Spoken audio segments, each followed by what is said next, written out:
Next tonight, we turn to Italy, where daily revelations of corruption have produced the kind of political upheaval not seen since the post-war World War II republic was created nearly 50 years ago.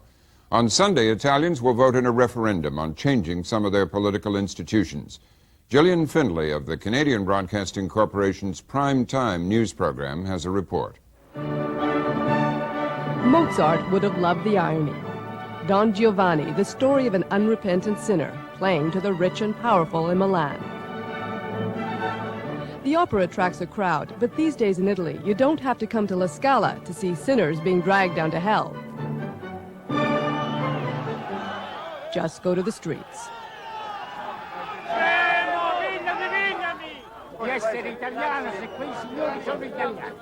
For over a year now, Italy has been reeling from a bribery scandal, the biggest ever in Europe.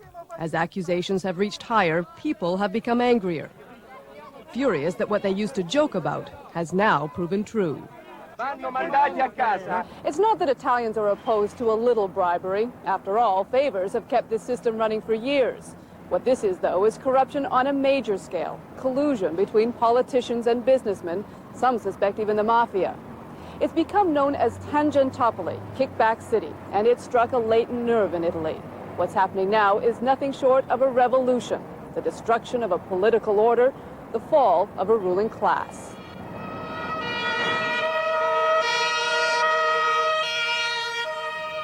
There's no opera these days for the inmates of San Vittore prison. The guest list reads like a who's who of Milanese society. To understand the scope of the scandal and why so many will likely end up in jail, imagine it in Canadian terms. 2 former prime ministers, more than 100 MPs, cabinet ministers, top bureaucrats, the presidents of all political parties, plus many of the country's top industrialists, all of a sudden under investigation for giving and taking billions of dollars in bribes. This revolution doesn't have a guillotine. Publicity is killing the elite. The televised trial of this Milan city official was watched by a record 9 million people and made a national hero of the interrogator, Antonio Di Pietro. 250 milioni per strade si regalano per regalare. 250 million lira. Is that a gift you make for the sake of it? Avete mai visto che vi regalano 250 When you milioni walk così in the come street, do you ever see 250 million lira handed over for no apparent reason? È basato e si basa sulla logica. His Operation Clean Hands may anger the privileged, but the Italian people are proud. Di Pietro is now so popular he's become a symbol for justice and for Italy's hottest new board game. Forget Monopoly. Italians now play Tangentopoli, a simple game, says inventor Lelo Grado, that tests a player's knowledge of the scandal. There are 6 players and a judge. The goal is to pay the least amount of tangenti, or bribes. But as Italians are learning, that's not how it was in real life. Huge kickbacks were paid on almost all public works projects. Like Milan's soccer stadium, politicians are thought to have raked off up to $20 million. The still unfinished Piccolo Theater, $3.5 million. And the extension to Milan's subway, as much as $250 million may have gone in bribes. But it wasn't just big projects. This senior citizen's home has become famous in Milan because it was here that the whole Tangentopoli affair began to unravel. For 2 years, Lucia Mani's family had the cleaning contract at the home. For 2 years, he paid 10% in bribes. But then he had a crisis of conscience. Nel momento in cui uscivo dall'ufficio con la valigetta, mia sorella, mia zia che lavora qua con noi come impiegato, mi guardavano, sembrava che io stessi andando a Monte Carlo a divertirmi con quei soldi, no? Non so se riesco a spiegarmi, cioè proprio come se fossi responsabile io, per cui mi sentivo male, perché avevano ragione. After consulting his mother, Mani went to the police, who set up a sting. People began to confess, the house of cards began to collapse, and players like Roberto Mongini decided to come clean. He used to be vice president of Milan's airport authority, and for 10 years he used his post to pressure companies into making donations to his party, the Christian Democrats. He says he had no choice. Diciamo che l'alternativa era di smettere di fare politica, cioè non c'erano crisi diverse. Certamente ognuno di noi sapeva quello che faceva e sapeva di commettere delle cose illecite. Però diciamo che facendo politica e non volendo smettere di fare politica, sostanzialmente questo superava l'aspetto di illegalità. È probabile che oggi magari proviamo anche un pochino di vergogna per quello che abbiamo fatto. Mongini spent 17 days in jail. He still has to go to trial. But notoriety hasn't hurt his career. He's written a book, he's continued to practice law, and now he's host of a new TV program called The Unpunished.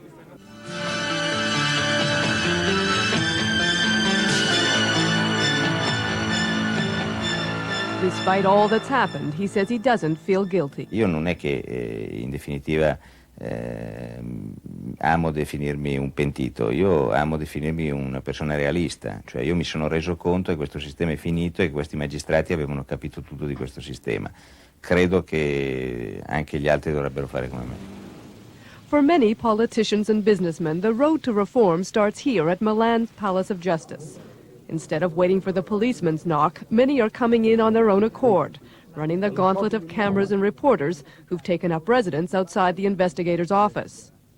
What the investigators are finding is that the system of kickbacks on construction projects spread further than anyone suspected. The cost of the ripoff is now put at $14 billion a year, almost equal to Italy's annual deficit. But how is the system allowed to flourish, and why is it only being discovered now? The political scientist answer is the Cold War. Professor and former Senator Gianfranco Pasquino says ever since Italy became a republic, politics have been dominated by fear. One should not forget for a moment that the challenger was a communist party. And very many Italians would have not liked the Communist Party in the government. And so the competition was tough. And governmental parties decided to resort to corruption in order to buttress their declining fortunes. They were discovered, first of all, because there was no longer a Communist Party. The Berlin Wall collapsed and the Communist Party in Italy disappeared. So there is no communist threat anymore. But psychiatrists have a simpler answer: greed. Dr. Piero Rocchini's couch has been graced by more than 200 Italian politicians. He used to be a consultant to the House of Deputies. Last year, he conducted a survey to find out why his patients got into politics. They explained that they got into politics only for money. And they explained this very clearly. I want money, I want money, I want money. And I think this way it's easily understandable why we have so large problem of corruption. Tangentopoli has shocked Italians, not least because it was first revealed in the influential north. Here in the poorer south, corruption has been suspected and tolerated for years, but not until now has there been much resolve to do anything about it. The political house cleaning that started in Milan is sweeping south. Old closets are being opened, old skeletons are coming out. 1980. The mountains of Irpinia erupted in an earthquake. In just 2 minutes, 3,000 people were dead, 300,000 were homeless. 13 years later, the reconstruction still continues. The Italian government poured in more than $13 billion, but it's now clear a lot of it went missing. If you belonged to the right political party and had the right connections, reconstruction was a quick way to get rich. Take this highway, 8 kilometers leading nowhere. The constructors got more than $100 million. The owners of this factory got money after promising they would process potatoes.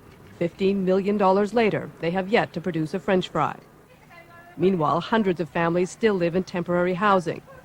In the town of Caposele, people have spent 13 years in cast-off ski huts donated by the German Red Cross. Revelations about Tangentopoli are especially painful here. Oh, arrabbiata, arrabbiata, brutto proprio arrabbiata.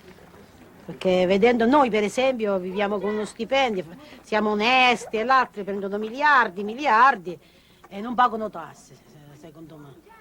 Noi invece con uno stipendio paghiamo tutte le tasse che ci sono. Certo che ho tanta rabbia, non solo io, tutti abbiamo rabbia, perché non si sospettava veramente che l'Italia andava a finire così. We're all involved in this. We have very mixed feelings. I mean, Sergio Romano is a former diplomat and editorialist. He argues Italy's complex system of patronage is collapsing because it simply got too expensive. the system was entirely designed to allow political parties to maintain their powers. Pensions in the south, money for the earthquake areas after the earthquake in the south, the health system, which was also designed to provide jobs with the political clientele of parties. Well, all of these factors put together managed to exact from the country a disproportionate amount of money, which ended up by making the budget deficit so large as to make the country uncompetitive on a European scale.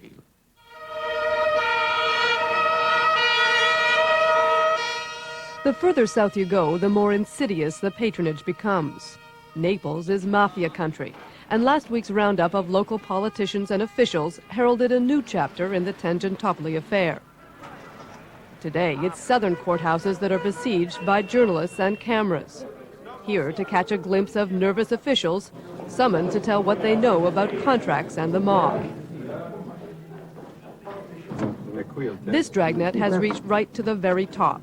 Among those now being investigated, the man said to be the country's most powerful, Giulio Andreotti, 7 times prime minister. More than anyone, the symbol of Italy's post-war prosperity. If he's found guilty, it would be the final proof that Italian public life is corrupt to its very core. 5 years ago, Carlo Maria Martini, Cardinal of Milan, made a speech in which he warned that a plague of corruption was sweeping the land. No one listened. I don't think that we could have done more than what we did, for instance. Today, he feels vindicated, but also hopeful that through crisis will come a solution. We are disturbed, we are very sorrowful for what happened, and therefore we can change now. I think is really a great occasion for change. There's a lot of talk of change in Italy these days. Change the politicians, change the political system. But the Cardinal warns it will take more than that. To a rally of school children celebrating the first day of spring, he pleads not to let the scandal discourage them from entering public life. Coraggio e grazie a tutti.